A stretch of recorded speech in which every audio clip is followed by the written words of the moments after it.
नमस्कार सभी को। आज की इस वीडियो के अंदर हम कंप्लीट करेंगे एक बहुत ही इंपॉर्टेंट टॉपिक जिसका नाम है पियाजे कॉग्निटिव डेवलपमेंट थ्योरी, यानी कि पियाजे का संज्ञानात्मक विकास का सिद्धांत। देखिए, आज से पहले वाली वीडियोस में जैसे मैंने एनईपी बनाई थी तो मैंने कहा था एनईपी के अंदर भैया आज हम इस तरह से कवर कर रहे हैं उसको कि आपका सीटेट के अंदर जितने भी क्वेश्चन आएंगे आप उसको कवर कर सकते हो। लेकिन DSSB एस्टेट या इस तरह के जो एग्जाम है जहाँ पे फैक्ट्स पूछे जाते हैं तो आपकी ये वीडियो सफिशिएंट नहीं होगी, आपको थोड़ा सा और पढ़ना पड़ेगा। लेकिन पियाजे की आज हम इस तरह की क्लास लेकर आए हैं आपके सामने कि कोई भी टीचिंग एग्जाम हो, चाहे वो DSSB हो, KVS हो, कोई प्रिंसिपल का एग्जाम हो, कोई सुपर टेट हो, कोई RTET हो, कोई लेक्चरर का एग्जाम हो, पियाजे अगर आएगा तो इस क्लास से ही आएगा। इससे बाहर एक भी क्वेश्चन नहीं पूछा जाएगा, ये मेरी गारंटी है। चाहे एक क्लास 40 मिनट की हो, चाहे 45 मिनट की हो, अच्छे से करवाएंगे, बिल्कुल पूरी तरह से कवर करवाएंगे। ठीक है, तो चलिए आज की वीडियो शुरू करने से पहले अगर आपने अभी तक हमारे चैनल को सब्सक्राइब नहीं किया है तो सब्सक्राइब कर लीजिए, क्योंकि यहाँ सीटेट की बेहतरीन तैयारी करवाई जाती है। साथ ही आप हमसे जुड़ सकते हैं व्हाट्सएप पर भी। व्हाट्सएप नंबर है 8076392717। व्हाट्सएप पर रजिस्टर करने के लिए आपको सबसे पहले तो ये नंबर सेव करना पड़ेगा। सेव करके इस नंबर पर व्हाट्सएप करना पड़ेगा, अपना नेम लिखना पड़ेगा। अपना नाम जरूर लिखना जिससे आपका नंबर हम भी सेव करें। उसका रीज़न मैं आपको अभी आगे बताऊंगा। साथ ही आपको लिखना पड़ेगा कि कौन से एग्जाम की आप तैयारी करवा रहे हो, जैसे कर रहे हो मतलब सीटेट की कर रहे हो या और किसी टीचिंग एग्जाम की कर रहे हो। हम जो आपकी हेल्प कर पाएंगे हम जरूर करेंगे। ठीक है, तो नंबर इसलिए सेव करना है आपको क्योंकि आप अपना जब नाम लिखोगे तो हम भी आपका नंबर सेव कर लेंगे और आप हमारे स्टेटस देख सकते हो। स्टेटस के अंदर हम इंपॉर्टेंट नोट्स प्रोवाइड करते हैं, जैसे कि ये पियाजे है, इसके भी आपको नोट्स मिल जाएंगे कुछ दिन बाद। 1-2 दिन के अंदर हम स्टेटस के अंदर इसके भी नोट्स लगा देंगे, लिंक डाल देंगे, आप वहाँ से डाउनलोड कर सकते हो, फ्री ऑफ कॉस्ट है। इससे पहले हमने कौन से फ्री ऑफ कॉस्ट नोट्स दिए हैं? NCF के दिए हैं, tag word, positive negative tag word थे जो हमारे। इसी तरह से आपके इंक्लूसिव एजुकेशन के दिए, समावेशी शिक्षा के पॉजिटिव नेगेटिव टैग वर्ड के साथ में।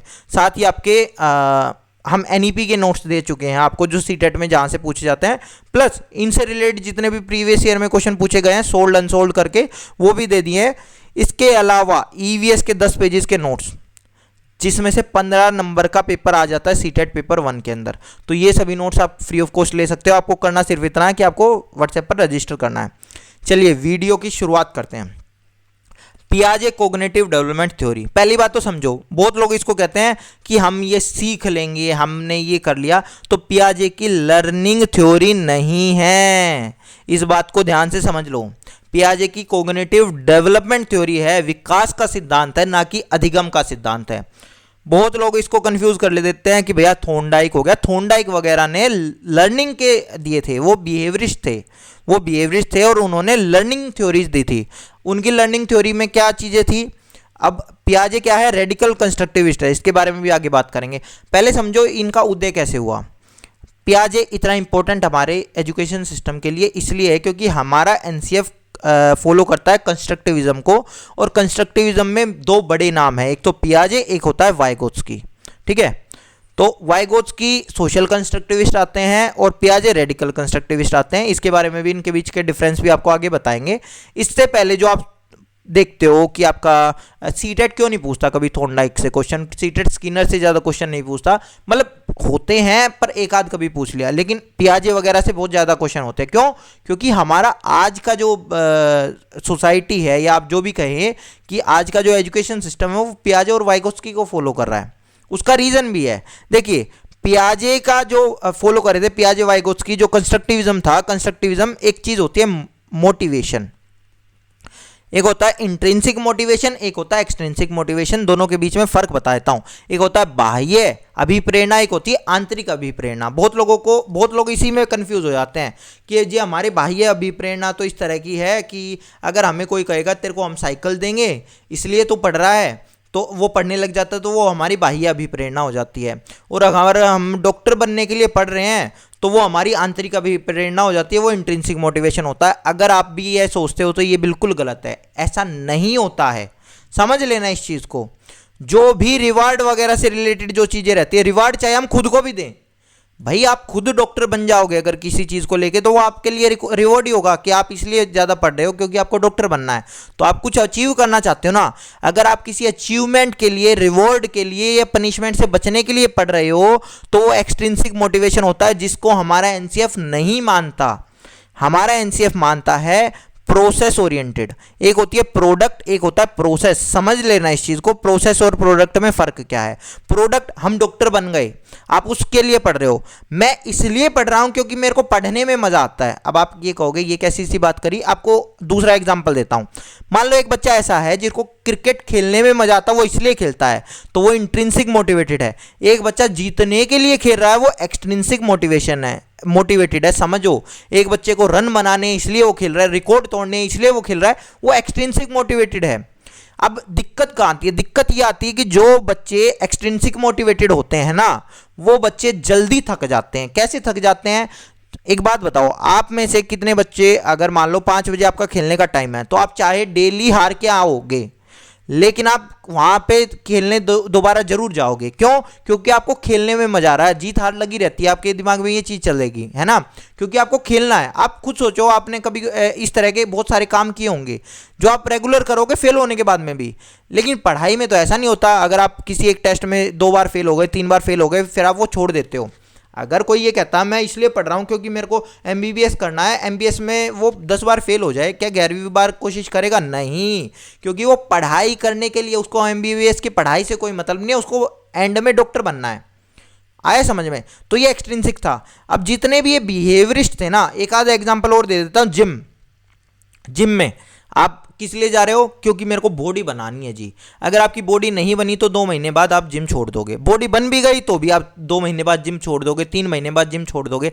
लेकिन अगर किसी बंदे को जिम करना पसंद है, वो उस प्रोसेस को एंजॉय करता है। समझ लेना, एक्सट्रिंसिक मोटिवेशन में हम प्रोडक्ट को एंजॉय कर रहे हैं, इंट्रिंसिक यानी आंतरिक अभिप्रेरणा में हम प्रोसेस को एंजॉय कर रहे हैं। इसीलिए ये कहा गया है कि प्लेवे मेथड हो, कि आप इंटरेस्ट क्रिएट करो बच्चों का, कि उसी चीज में उसको मजा आने लगे। आए समझ में? आपको खेलने के लिए तो बच्चों को नहीं कहना पड़ता लो भैया तुम डंडे लगेंगे तुम्हें अगर तुम खेलने नहीं जाओगे तो। वो तो बच्चे को तो खेलना पसंद होता है ना। क्यों? क्योंकि उनका इंटरेस्ट है। लेकिन वही चीज़ आ गई, अब ऐसा कोई खेल है जिसमें उनका इंटरेस्ट नहीं है, आप उनको कितना भी कह लो वो नहीं जाएंगे। तो मेन बात यही होती है कि आपको खिलाना, मतलब इंट्रिंसिक मोटिवेशन यानी इंटरेस्ट क्रिएट करना है उनका। तो प्रोसेस में इंटरेस्ट क्रिएट करना, वो भी प्रोसेस में, ना कि किसी रिवार्ड में, अचीवमेंट में। ऐसा कुछ नहीं होना चाहिए। अब ये क्या कहते थे बिहेवियरिस्ट? क्या कहते थे बिहेवियरिस्ट? कहते थे कि या तो रिवॉर्ड दो, या उनको रिवॉर्ड के अंदर या उनकी अचीवमेंट वगैरह होगी, टॉफी दे दी, प्राइज दे दिए, ये सारी चीज़ें उनके लिए कर दी। या उनको अगर वो फिर भी नहीं मानते तो उनको पनिशमेंट दो, अगर आपको उनसे कोई काम छुटवाना है तो। बिहेवियरिस्ट की ये थ्योरी फेल हो गई क्योंकि इनको एनिमल थ्योरी कहा जाता था, कि एनिमल इस तरह से काम करेंगे। इंसानों के लिए ये थ्योरीज नहीं है। चाहे वो थॉर्नडाइक हो, चाहे वो पेवलव हो, चाहे वो स्किनर हो, उन्होंने अपनी थ्योरीज को टेस्ट भी एनिमल्स पे किया और वो थी भी एनिमल्स के लिए ही। आगे समझ में? अब बात करते हैं हम पियाजे और वाइगोत्स्की के बारे में। इन्होंने कहा कि बच्चे पढ़ने के लिए करते हैं, वो उस प्रोसेस को एंजॉय करते हैं, वो सीखने को एंजॉय करते हैं। ये वाली बात थी। आया समझ में? अब उनके लिए उनका डेवलपमेंट इस हिसाब से होता है, इसीलिए ये डेवलपमेंटल थ्योरी है। अब क्या चीज़ें हैं, पियाजे क्या कहता है, अब समझो। पियाजे को बता देता हूँ लर्निंग थ्योरी क्यों नहीं है, डेवलपमेंट थ्योरी क्यों है। क्योंकि पियाजे कभी ये नहीं कहता कि 3 से 6 साल का बच्चा या 2 से 7 साल का बच्चा ये सीख जाएगा, कभी ये नहीं कहता। वो कहता है वो ये सीखने योग्य हो जाएगा, यानी अब वो ये चीज़ सीख सकता है। आप में उतनी, आप उस योग्य हो जाओगे, आप उतने मैच्योर हो जाओगे कि आपको वो चीज़ सिखाई जा सकती है, आपके अंदर वो स्किल डेवलप हो जाएंगी। समझ रहे हो जो चीज़ मैं कहना चाह रहा हूँ? तो इसकी कोई लर्निंग थ्योरी नहीं थी, इसकी डेवलपमेंट थ्योरी थी। और डेवलपमेंटल थ्योरी भी इसकी 4 चीज़ों के ऊपर ज़्यादा इफेक्ट करती थी, जिसमें एक मैच्योरेशन बहुत बड़ी चीज़ थी, कि बच्चा इतना मैच्योर हो रखा है। वही वाली बात है ना, इसी वजह से हम 2 साल के बच्चे को, 5 साल के बच्चे को इंटीग्रेशन नहीं पढ़ाते, क्योंकि वो सीखने योग्य ही नहीं है, अभी उसकी एब्स्ट्रैक्ट थिंकिंग शुरू ही नहीं हुई है। आया समझ में? इंटीग्रेशन सीखेगा या नहीं सीखेगा वो लर्निंग की बात है। लेकिन वो सीखने योग्य नहीं बना है, ये डेवलपमेंट की बात है, समझ लेना इस चीज को, ठीक है। तो चलो पहली बात करते हैं, पियाजे रेडिकल कंस्ट्रक्टिविस्ट है। अब समझो, अब मैं आपको बताता हूं पियाजे और वाइगोत्स्की में भी क्या फर्क है, ध्यान से समझना। पियाजे ये कहता है, सीधी सीधी बात कहता है पियाजे। पियाजे का मानना ये है कि भाई बच्चे को आप छोड़ दो, ठीक है, बच्चा खुद अपने हिसाब से एक्सपेरिमेंट करेगा, एक्सप्लोर करेगा चीज़ों को, और वो मैच्योरिटी के हिसाब से सीखता जाएगा। मैच्योरिटी के हिसाब से जितना वो बड़ा होता जाएगा, इतना वो अपने आप से एक्सप्लोर करके सीखता जाएगा, सोशल एक्सपीरियंस के हिसाब से। अब देखो समझना, सोशल एक्सपीरियंस यानी उसको एक्सपीरियंस मिलेंगे। ये सेम वैसे ही है कि मान लो एडिसन है, एडिसन ने 10,000, मेरे को एग्जैक्ट नंबर तो याद नहीं है, उसने बल्ब बना दिया 1000+ एक्सपेरिमेंट करके। तो बच्चे के साथ भी वो यही कह रहा कि बच्चा कुछ करेगा, कहीं फेल होगा, फिर दोबारा शुरू करेगा, फिर वो करेगा, क्योंकि उसको वो काम करने में मज़ा आ रहा है। और वो अपने फेलियर से भी सीखेगा, अपनी सक्सेस से भी सीखेगा। फेलियर से ये सीखेगा कि इस तरह से वो चीज़ नहीं होगी। जैसे एडिसन भी कहता था कि मैंने 1000 वो तरीके सीख लिए फेलियर से जिस तरह से बल्ब नहीं बनेगा। आया समझ में? क्योंकि अब ये कहने के लिए आपको बड़ी वैसी सी बात लगेगी, लेकिन समझो आपने 1000 वो तरीके सीख लिए, तो इसका मतलब क्या हो गया कि आप अगली बारी 1001 बारी वो वाली चीज़ दोबारा रिपीट नहीं करेंगे, क्योंकि वो चीज़ आपको आ गई। हम क्या सीखते हैं, क्या हमें करना है। हमें ये भी समय और वक्त बताता है कि क्या चीज़ हमें नहीं करनी है। ये चीज़ें भी बहुत ज़्यादा इंपॉर्टेंट होती हैं, ठीक है। और वाइगोत्स्की क्या कहता था, अरे सुनो, ये चीज़ बताता हूँ। अब मान लो, समझना इस तरह से, अब एडिसन को कोई ये बताने वाला होता, कोई एक किताब वगैरह या कोई बंदा बताने वाला होता, देख भाई ये 1000 काम तो तू करियो मत, इन चीज़ों से तो सफलता नहीं मिलेगी। एडिसन भी नहीं करता, जो उसके फेलियर थे, या वो उसको एक बेस मिल जाता है ना। तो पियाजे ये कहता है कि हर एक बच्चा 0 से शुरू करता है, लेकिन वाइगोत्स्की ये कहता है कि उसको बेस मिल जाता है, कोई बताने वाला होता है, जिससे उसकी जो लर्निंग प्रोसेस है वो तेज हो जाती है। आया समझ में? इसीलिए वाइगोत्स्की ये कहता है कि पहले लर्निंग होती है, उसके हिसाब से हम मैच्योर होते रहते हैं और हमारी डेवलपमेंट होती रहती है, वो ये कहता है। लेकिन पियाजे ये कहता है हम मैच्योर होते हैं, मैच्योरिटी के हिसाब से हमारी लर्निंग बनती रहती है।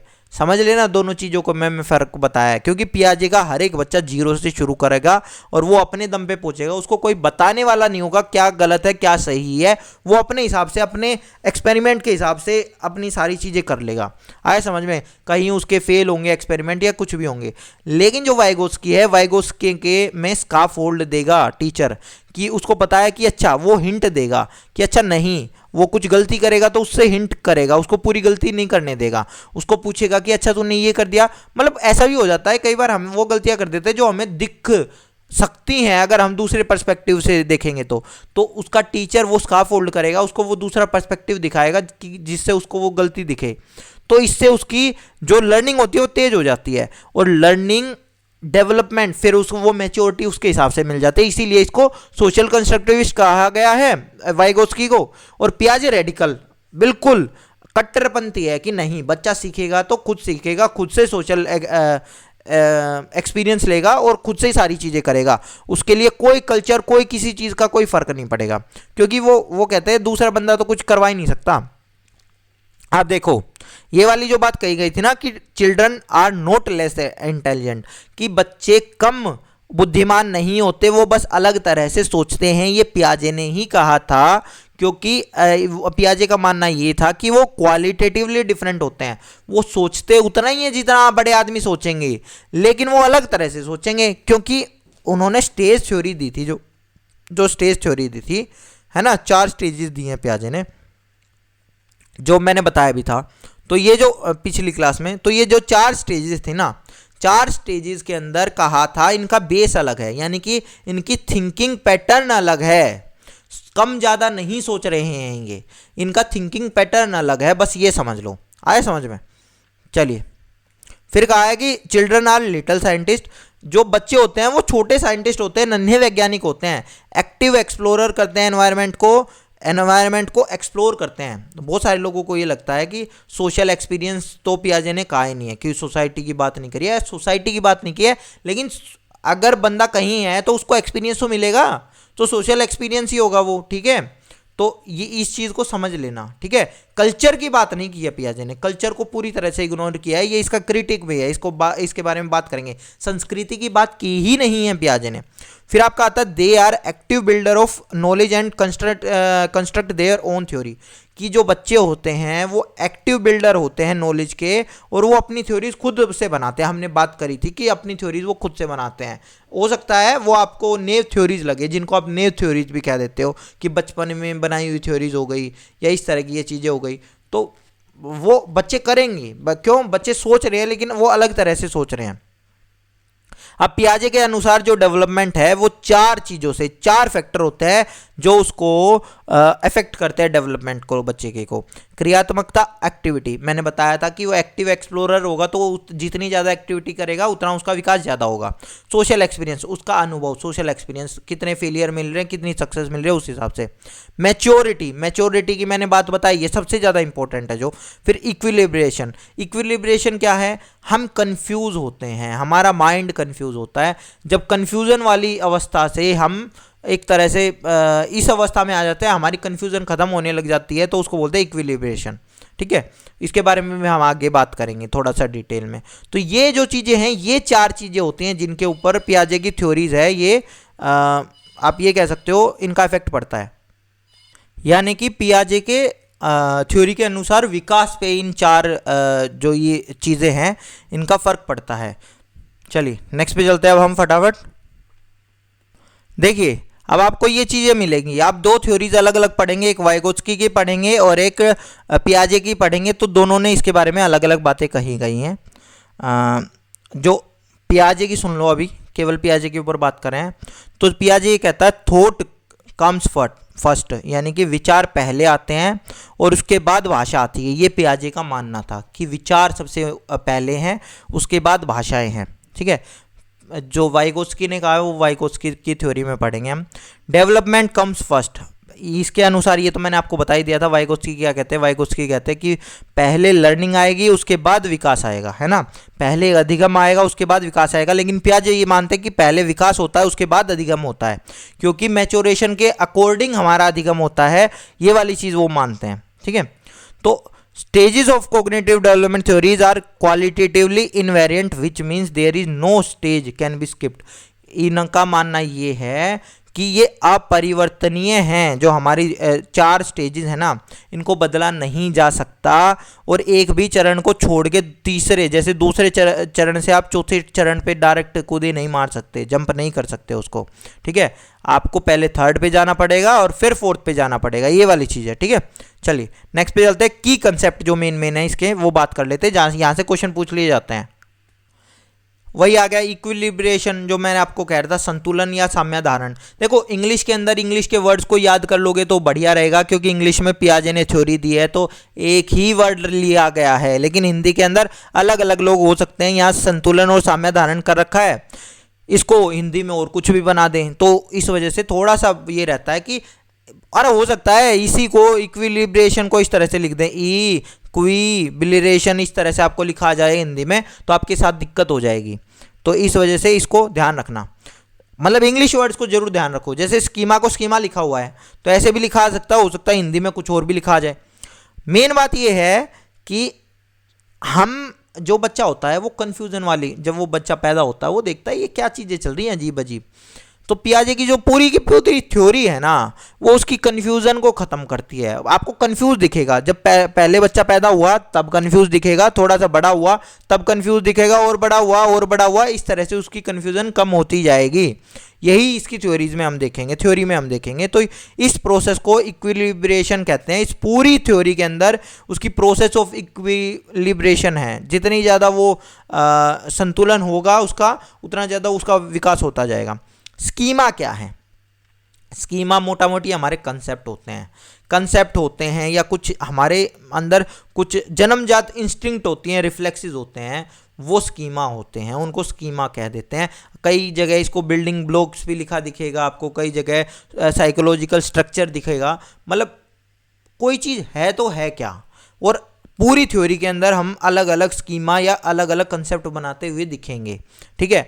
उनको भी 2 तरह से बनाते हुए दिखेंगे, बात आगे हम करेंगे अभी आपके साथ, ठीक है, बट बाकी यही चीज़ें रहती हैं।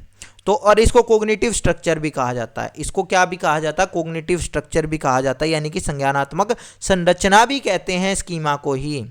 ठीक है, चलिए। और it is a concept framework that organize and interpret information. अब वही चीज़ आ गई ना, कोई कंसेप्ट बन रहा है, कंसेप्ट से आप ऑर्गेनाइज कर रहे हो, इंटरप्रेट कर रहे हो इन्फॉर्मेशन को, तो ये सारी चीज़ें उसी के अंदर आ गई हैं, जितनी भी आपके सोचने से रिलेटेड है। नेक्स्ट पे चलते हैं। अच्छा, एक चीज़ और बताता हूँ, ये जो चीज़ें कर रहे हैं वो कोग्निटिव चीज़ में कर रहे हैं। अब एक चीज़ होती है, एक होता है ब्रेन और एक होता है कोग्निशन। ब्रेन फिजिकल डेवलपमेंट का पार्ट है, फिजिकल, ठीक है, जिसको आप छू कर देख सकते हैं। कोग्निशन क्या होता है, उसके अंदर जो चीज़ चल रही होती है, प्रोसेस। आगे समझ में, आप एक मशीन पकड़ रहे हो, मशीन उसका फिजिकल रूप है, लेकिन मशीन के अंदर जो काम हो रहा है वो कोग्निशन है। इस बात को और समझ लेना है ना। तो एडेप्टेशन होता है कि हमारा स्कीमा किस तरह से बन रहा है, नया स्कीमा कैसे बन रहा है, पुरानों को कैसे हम डिलीट कर रहे हैं, उसको कैसे अपडेट कर रहे हैं। तो ये सारा का सारा काम इसको कहते हैं एडेप्टेशन।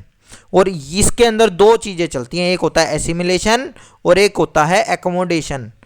ठीक है, एसिमिलेशन और एकोमोडेशन, आत्मसात करना और समायोजन, आत्मसात और समायोजन। ठीक है, इंग्लिश में नाम याद रखोगे बढ़िया रहेगा। कई बार ये नाम मैंने देखा है सुपर टैट वगैरह में बदल के दे दिए जाते हैं, तो इन चीज़ों को थोड़ा सा ध्यान से समझ लेना। देखो भाई, आत्मसातकरण क्या है। अब अच्छा, एक और बात बताऊं, ये आत्मसातकरण आपको वाइगोत्स्की में दिखेगा। हिंदी में वर्ड तो सेम कर दिया, ठीक है, लेकिन इंग्लिश में वो इंटरनलाइजेशन है, इस वजह से दोनों वर्ड अलग अलग थे और आप कंफ्यूज हो जाते हो कि वाइगोत्स्की में तो भी तो है ये आत्मसातकरण, लेकिन वर्ड अलग अलग है। इंग्लिश वाला वर्ड इस वजह से मैं कह रहा हूँ, आप याद कर रखोगे तो बढ़िया है। अब ये देखो, ये क्या है, आपको एक बेसिक चीज़ बता देता हूँ। मान लो आप कभी भी एसिमिलेट कर रहे हो किसी भी चीज़ को, तो ये क्या चीज़ होती है, आपके पास मेमोरी कार्ड है, मेमोरी कार्ड में आप या मेमोरी कार्ड नहीं, मान लो आप नोट्स बना रहे हो अपने, है ना, आपके पास पहले से नोट्स बनाए हुए हैं। आप उसी नोट्स में, अब मान लो मैंने पियाजे की कोई नई चीज़ आपको बता दी, तो आपने पियाजे के उन्हीं नोट्स में लिख लिया। आगे समझ में, उन्हीं नोट्स में एक चीज़ और लिख ली, तो ये आपका एसिमिलेशन हो गया, यानी कि मौजूदा स्कीमा, यानी कि आपके स्कीमा क्या है, अभी आपके नोट्स हैं। इसी तरह से हमारे दिमाग में एक कंसेप्ट बना हुआ है, ठीक है, कि हमारे चार पैरों से जो चलता है उसको कुत्ता कहते हैं, तो अब वो जो भी चार पैरों से चलेगा उसको वो कुत्ता कह देगा। या मान लो जो हमारा हर एक जो इंसान नहीं है वो बच्चा हर एक उस चीज़ को जानवर कहेगा, ठीक है। अभी उसको ये नहीं पता कि भैया पक्षी भी अलग चीज़ होती है, पक्षी भी अलग होता है, और ये सारी चीज़ें अभी वो बस यही देख रहा है कि जो भी इंसान नहीं है वो बाकी जानवर है, ठीक है। चाहे वो मच्छर हो, मच्छर को भी कीड़ों मकोड़ों की श्रेणी में नहीं डालेगा, इंसेक्ट की श्रेणी में नहीं डालेगा, वो जानवर ही बोलेगा उसको। तो ये क्या होता है, ये एसिमिलेशन होता है कि उसी के अंदर वो फिट कर रहा है चीज़ों को। एक और एग्जांपल जो मैं अभी आपको मेमोरी कार्ड का दे रहा था, कि मेमोरी कार्ड में आपने एक फोल्डर बनाया, अपने लैपटॉप में एक फोल्डर बनाया, ठीक है, नोट्स करके अभी तक आपने उस नोट्स के फोल्डर में आप सब कुछ ऐड कर रहे हो, तो इसका मतलब आपका एसिमिलेट कर रहे हो। आगे समझ में। अब क्या चीज़ होती है, एकोमोडेट क्या होती है। अब आपको लगा नहीं ये चीज़ तो अलग है, आपने उस चीज़ को क्लासीफाई किया, क्लासीफाई करके अलग फोल्डर बना रहे हो आप, है ना, श्रेणी बना दी कि नहीं भाई, क्लासीफाई कैसे किया कि ठीक है इंसान से अलग चीज़ें होती हैं, वो जानवर तो होती हैं, लेकिन उसके अंदर भी कोई उड़ती है तो उसको तो हम कह देंगे पक्षी है ये। तो आपने इसको अलग अलग क्लासीफाई किया। अलग अलग क्लासीफाई करने के लिए आपको कंसेप्ट चाहिए होता है, कंसेप्ट चाहिए होगा, उस कंसेप्ट को कहते हैं स्कीमा। तो आपने अलग अलग स्कीमा बनाया कि नहीं ये जानवर का स्कीमा है तो इसमें ये आएंगे, और ये पक्षी का स्कीमा है तो ये आएंगे। आगे आपने देखा कि मच्छर भी उड़ता है, लेकिन वो तो पक्षी नहीं है, उसको तो पक्षी नहीं कहोगे। छोटा बच्चा, वही तो बता रहा हूँ, छोटा बच्चा बहुत कंफ्यूजन में रहता है कि अभी तो ये कह रहे थे कि ये जो उड़ते हैं वो पक्षी होते हैं, मच्छर क्या भाई। तो ये अब वो आ गया कि नहीं वो तो इंसेक्ट है। अच्छा इंसेक्ट क्यों है, तो उसको ये नए नए कंसेप्ट पता चलते हैं, तो ये एकोमोडेशन होता है।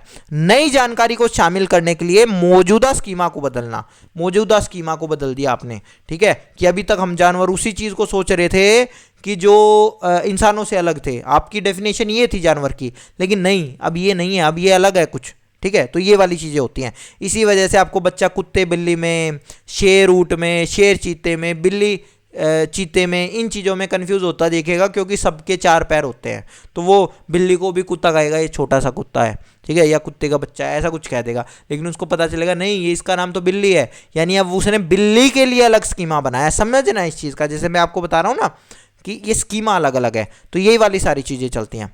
अब देखिए 4 स्टेजेस दिए हैं पियाजे ने, 4 चरण दिए हैं संज्ञानात्मक विकास के। इन चारों चरणों में से जितने जो इंपॉर्टेंट क्वेश्चन आते हैं वो आज सभी हम कवर कर लेंगे यहीं पे।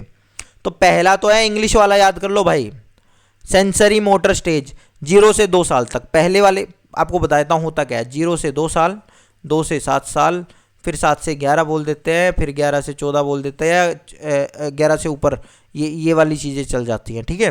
तो इनके बारे में बात करेंगे। तो पहली बार ये सेंसरी मोटर स्टेज। सेंसरी का मतलब क्या होता है? इंद्रियां हमारी। हिंदी में इसके 70 नाम है, ये तो 3 लिखे मैंने, अलग अलग किताब उठाओगे टोटल 57 नाम तो मैंने इसके पढ़े हुए हैं, मैं आपको बता रहा हूँ। हिंदी में आए समझ में, मत याद करो, इंग्लिश में याद कर लो सेंसरी मोटर स्टेज, काम चल जाएगा। 57 नाम पढ़े हुए हैं भाई मैंने, 57, 3 लिखे हुए हैं जिसमें से। अब कह रहे हैं अलग अलग पेपर में 10 से 12 आ चुके हैं उनमें से। अब कह रहे हैं कि अब ये क्या करते हैं, सेंसरी मोटर स्टेज में क्या होता है कि बच्चा अपने सेंसेस से सीखता है। आपके 5 सेंसेस होते हैं। 5 सेंसेस कौन कौन से हैं? देखकर सीखेगा, आपका छूकर स्किन वगैरह से सीखेगा, आपका सुनकर सीखेगा, सूंघ कर सीखेगा नाक से, या टेस्ट कर सीखेगा। मतलब जो सेंसेस आए हैं ना हमारे अंदर, सेंसेस वही चीज़ है जैसे लैपटॉप के अंदर आप कोई पेन ड्राइव वाली जो जगह होती है वो, कि आप उसके अंदर कोई चीज़ डाल रहे हो, तो सेंसेस से एक्चुअली हमारे अंदर नॉलेज जाती है। तो जब बच्चा है तो बच्चा तो बिल्कुल ही, बच्चे को तो कुछ पता ही नहीं है, तो उसके अंदर जो भी नई नॉलेज जाएगी, जो भी नई इन्फॉर्मेशन जाएगी, वो 5 ही तरह से जा सकती है। पहला आंखों से देखकर सीख सकता है, सेकंड नाक से सूंघकर सीख सकता है, तीसरा कान से सुनकर सीख सकता है, चौथा जीभ से टेस्ट करके सीख सकता है, पांचवा स्किन से छूकर सीख सकता है। ये खुरदरा है, ये ऐसा है, प्लेन है, ये सारी चीज़ें, उसको 5 चीज़ें वो कर सकता है। तो अब क्या करता है, अभी बच्चा जब करता है तो वो जो चीज़ें देखता है ना उसको वो रिपीट करने की कोशिश करता है। देख ली, सुन ली तो उसको भी रिपीट करेगा, ठीक है। तो अब देखो, सूंघ ली कोई चीज़ तो उसको तो कैसे रिपीट कर सकता है? तो अभी तो वो क्या कर सकता है, जो सुन लिया उसको बोलने की कोशिश करेगा, जो देख लिया उसको करने की कोशिश करेगा। तो मेनली वो इमिटेशन करता है। बच्चे दूसरों को देखकर व्यवहार की नकल करते हैं, ये वाला बच्चा होता है ना। बच्चा ये करता है शुरुआत में, जो वो पैदा होता है, या फिर रोता ही है भाई, और तो क्या करेगा।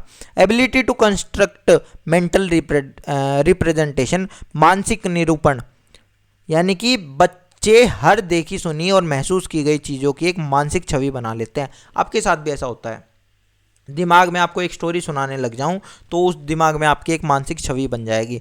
ये हर एक बच्चे में होता है, और ये जब छोटा होता है, छोटे होने में ही ये शुरू हो जाती है, ये चीज़ें मानसिक छवि बननी शुरू हो जाती है ना। फिर अब बता दिया थिंक विद, इनको कहा जाता है कि उनकी थिंकिंग कैसे होती है, सेंसेस से होती है, ईयर, नोज, ये सारी चीज़ें होती हैं। इंद्रियां ही इस अवस्था में बच्चे के लिए सबसे महत्वपूर्ण है। मेन बात ये है, जब बच्चा 18 महीने का हो जाता है तो उसके अंदर एक चीज़ आ जाती है, वस्तु स्थायित्व गुण, ऑब्जेक्ट परमानेंस। ऑब्जेक्ट परमानेंस क्या होता है? अभी तक बच्चा ये सोचता है कि जो चीज़ें वो सेंस कर पा रहा है वही चीज़ें दुनिया में हैं। जो चीज़ें वो सेंस नहीं कर पा रहे, यानी देख नहीं पा रहा है, सुन नहीं पा रहा है, सूंघ नहीं पा रहा है, उसको फील नहीं हो रही है, टच नहीं कर पा रहा है, या जिसका स्वाद नहीं आ रहा है, वो दुनिया में है ही नहीं। उसकी दुनिया इतनी छोटी होती है। लेकिन 18 महीने के बाद वो देखने लग जाता है, अरे नई नई चीज़ें आ रही हैं।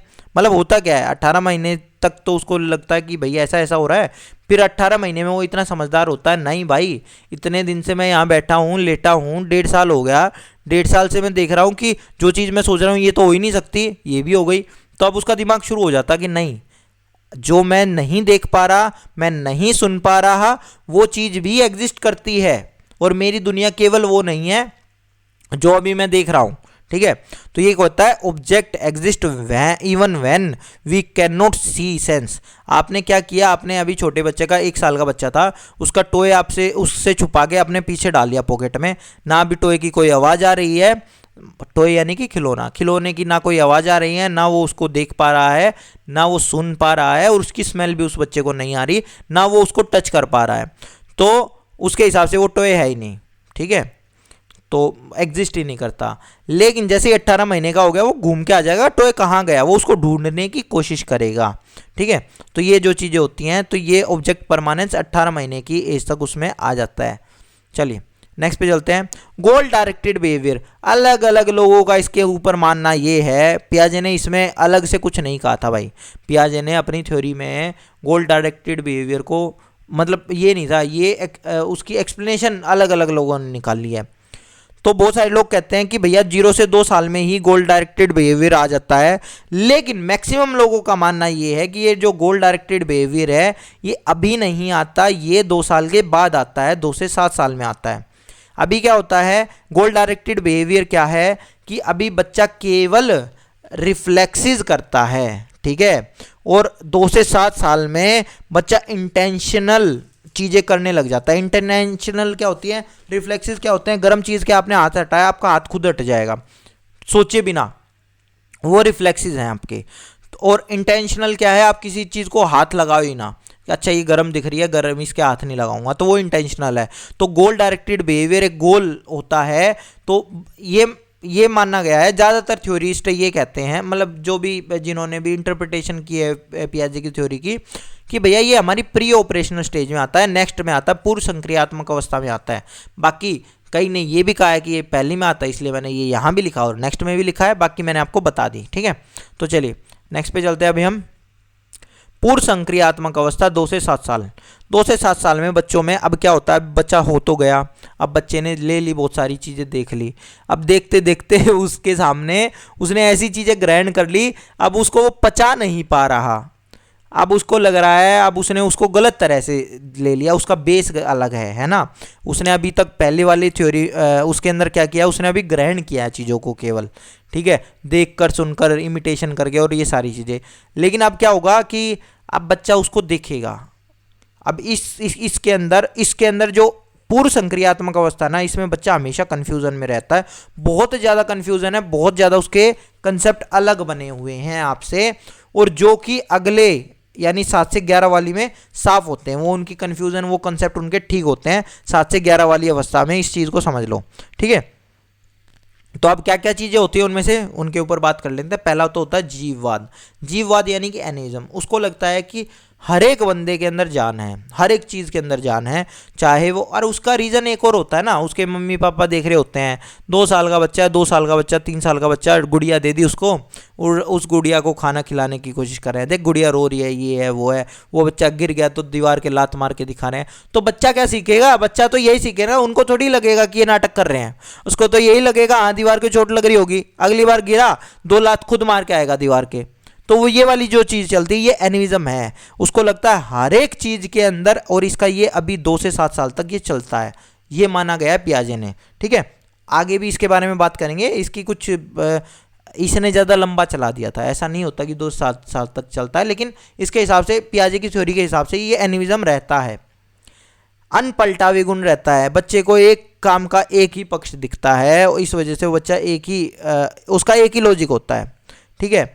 अब क्या होता है देखो, हिंदी में भी थोड़ा सा दिखा देता हूँ आपको, वरना हिंदी वाले दुखी रहेंगे। जैसे एक एग्जांपल है कि बच्चे को ताला खोलना तो आ गया, लेकिन ताला बंद करना नहीं आया। क्यों? ताला खोलने के लिए केवल चाबी घुमानी पड़ती है, ताला बंद करने के लिए भैया ऊपर से ताले को दबाना भी पड़ेगा। तो ये चीज़ें हैं। घर से स्कूल जाना तो आ गया, स्कूल से घर जाना नहीं आ रहा। तो मतलब मेन उसको जो एक चीज़ है ना, एक पक्ष उसका आ जाता है, दूसरा पक्ष वो अभी नहीं सोच पाता, ठीक है। और इरिवर्सिबल थिंकिंग उसकी नहीं होती, डिफ़िकल्टी इन थिंकिंग बैकवर्ड, वापिस सोचने में उसको तकलीफ होती है, अनपलटावी होता है। रिवर्सिबल बनेगा अगली वाली में। अभी उसके अंदर कौन सा गुण है? इनरिवर्सिबिलिटी का गुण है, या ये उसके साथ दिक्कत है। ऐसे उसके साथ एक और दिक्कत होती है सेंट्रेशन की। सेंट्रेशन की वजह से बच्चे एक ही पक्ष देख पाते हैं, केवल एक ही पक्ष कैसे देख पाते हैं, देखो ध्यान से समझना, मतलब वो दूसरी चीज को देखेगा ही नहीं। अभी आगे बात करेंगे इस प्रॉब्लम की वजह से ये वाली प्रॉब्लम आती है बच्चों में, सेंट्रेशन उनमें रहता है, डिसेंट्रेशन नहीं होता। नेक्स्ट चीज के अंदर नेक्स्ट स्टेज में डिसेंट्रेशन होता है, इसका उल्टा आ जाता है बच्चे में। सेंट्रेशन अभी क्या है, केवल एक ही पक्ष देखेंगे। तो अब क्या हुआ कि अब इसकी वजह से बच्चे के अंदर बहुत सारी दिक्कतें आ गई। उसको मास का नहीं पता, वेट का नहीं पता, वॉल्यूम का नहीं पता, क्वांटिटी का नहीं पता। वॉल्यूम वाली तो एक उसने एक्सपेरिमेंट करके दिखाया था पियाजे ने। उसने क्या किया था कि भैया एक तो ले लिया उसने, जार ले लिया, जार में पानी भरा है, और एक वही पानी उसने लंबे से ग्लास में, जो पतला ग्लास है उसमें डाल दिया। तो बच्चे को कहा कि बता किस में पानी ज़्यादा है, वो कहेगा लंबे वाले में ज़्यादा है, जबकि उसके सामने डाला था। ठीक है, उसने ये नहीं देखा कि उसकी चौड़ाई ज़्यादा थी भाई, इस वजह से उसको कम दिखा रहा था उसमें। तो ये किस वजह से उसने केवल लंबाई के ऊपर देखा, क्योंकि वो केवल उसका जो केंद्र था उसका, वो केवल और केवल ऊंचाई पे था, कि जितनी ज़्यादा ऊंचाई होगी पानी की ग्लास के अंदर वो उतना ज़्यादा भरा होगा और उसमें उतना ज़्यादा पानी होगा, वो ये मान के चल रहा है। लेकिन वो चौड़ाई नहीं देख पाया। तो ये क्या है, ये उसके अंदर दिक्कतें आई हैं, सेंट्रेशन, संरक्षण की कमी। ठीक है, तो चलिए अब आता है दिस। तो ये बता दिया मैंने इनमें से क्या क्या चीज़ें होती हैं। वो कलर्स वगैरह के उसके अंदर भी दिक्कत होती है उसको। शेप्स और अरेंजमेंट के अंदर भी दिक्कत होती है। शेप्स और अरेंजमेंट के अंदर क्या दिक्कत होती है, नंबर्स की दिक्कत होती है उसको। नंबर्स की कैसे, कि एक जगह तो ऐसे टॉफ़ी रखी हुई हैं, ठीक है, और एक जगह इस तरह से रखी हुई हैं। बता कौन सी ज़्यादा है, ये वाली ज़्यादा है। क्यों, दूर दूर दिख रही है, उसको ज़्यादा स्पेस घेर रखा है, इस वजह से ये ज़्यादा है। गिनती वगैरह का कोई मतलब ही नहीं है कि ये भी 9 है, ये भी 9 है। आया समझ में। तो ये दिक्कतें होती हैं उस बच्चे के साथ में। फिर क्या, एक होती है दिक्कत ईगोसेंट्रिज्म। ईगोसेंट्रिज्म क्या होता है, वही वाली चीज़, एक ही पक्ष सोचना। एक ही पक्ष क्या सोचना, जो मैं सोच रहा हूँ सब वैसा ही सोचते हैं, जो मेरा ओपिनियन है वही सबका ओपिनियन होगा। मतलब कि बच्चे ऐसे छोटे छोटे होंगे, आपको अपनी टॉफ़ी ऑफ़र करेंगे, टॉफ़ी ऑफ़र करेंगे, या तो वो ऑफ़र करेंगे या वो छुपा लेंगे जब आप उनके पास जाओगे। अगर वो डिपेंड ये करता है बच्चा किस तरह का है। अगर वो आपको देना चाहता है तो वो देगा, अगर नहीं देना चाहता तो वो छुपाएगा। लेकिन पॉइंट ये है, उस बच्चे को ये लगता है कि अगर उस बच्चे को टॉफ़ी पसंद है तो आपको भी टॉफ़ी पसंद होगी। तो अगर बच्चा देने वाला है तो वो आपको देगा, और अगर नहीं देने वाला है तो वो आपसे छुपा लेगा, क्योंकि उसको ये लगता है कि इसको तो होता ही होगा। इसी तरह से उनको ये लगता है कि भैया जैसे अगर कुत्ते से मैं डरता हूँ, तो ऐसा कौन होगा दुनिया में जो कुत्ते से नहीं डरता, हर कोई कुत्ते से डरता है। आया समझ में। तो ये उनका वही चीज़ है ना, उनके दिमाग में चलती हैं ये चीज़ें। वो इमेजिन ही नहीं कर पाते कि जो चीज़ उनको पसंद नहीं है वो किसी और को पसंद हो सकती है, या जो चीज़ उनको पसंद है वो किसी और को चीज़ पसंद नहीं होगी। ये चीज़ वो सोच ही नहीं सकते। फिर एक होती है आत्म केंद्रित भाषा, सामूहिक एकलाप, इसको कहा जाता है सेल्फ टॉक या कलेक्टिव मोनोलॉग। इसमें बच्चे खुद से बात करते हैं, ठीक है, और खुद की बातों को दोहराते हैं, समान वाक्य को बार बार दोहराएंगे, और उन्हें किसी के, वो खुद ही बात करते रहेंगे, ठीक है। उनको किसी के श्रोता की जरूरत नहीं पड़ेगी। श्रोता यानी कि कोई सुनने वाला नहीं चाहिए उन्हें।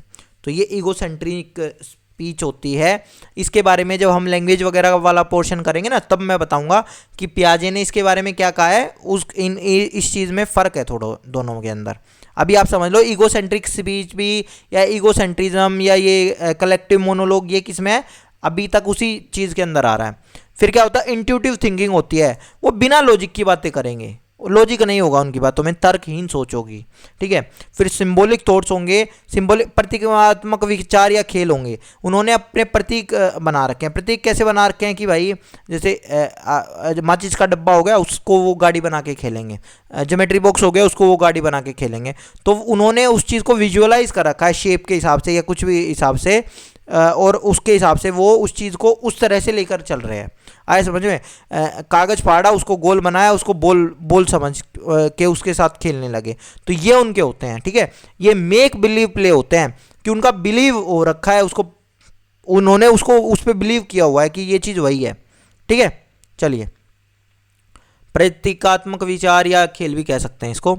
फिर अब आपका आ गया, समझ लो अब 7 से 11 स्टेज में। 7 से 11 स्टेज में क्या हुआ कि ये सारी चीज़ें खत्म हो गई। सेंट्रेशन था पिछले वाले में, अब उन बच्चों के अंदर आ गया डिसेंट्रेशन। अगर आपसे ये पूछा जाए कि सेंट्रेशन कब खत्म हुआ तो आप कहोगे 7 से 11 स्टेज में, कब होता है तो आप कहोगे 2 से 7 साल में।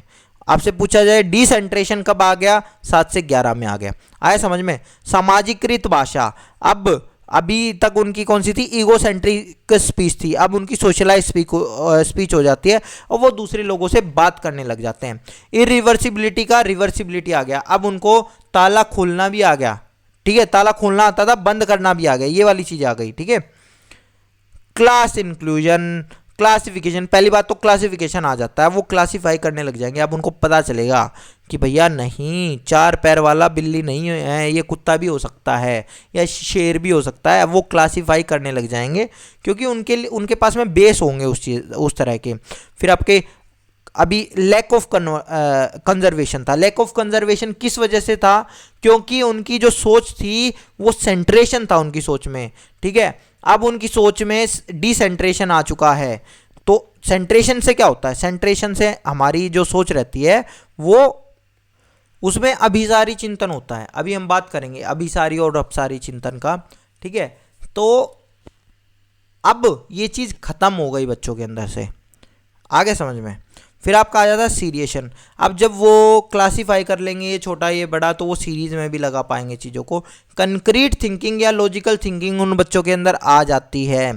क्लास इंक्लूजन आ जाता है, बच्चे विभिन्न वर्गों में संबंध स्थापित कर सकते हैं, इस बात को ध्यान से समझ लो, ठीक है। क्लासीफाई करना आया तो वो उसके बीच में फिर रिलेशन बनाना भी सीख लेंगे। फिर मूर्त चिंतन हमने बात कर ही ली थी, आगे समझ में। तो बेसिक यही चीज़ें रहती हैं। फिर आपका एब्स्ट्रैक्ट थिंकिंग होती है 11 और उससे अभाव में औपचारिक संक्रियात्मक अवस्था में क्या चीज़ें होती हैं। कंक्रीट थिंकिंग क्या थी, कंक्रीट थिंकिंग जो पिछले वाले में थी कि बच्चे उसी चीज़ के बारे में सोच सकते हैं जिनको वो देख रहे हैं सामने से। एब्स्ट्रैक्ट थिंकिंग अमूर्त चिंतन क्या है, उन बच्चों के उन चीज़ों के बारे में भी सोच रहे हैं जिन चीज़ों को नहीं देख सकते।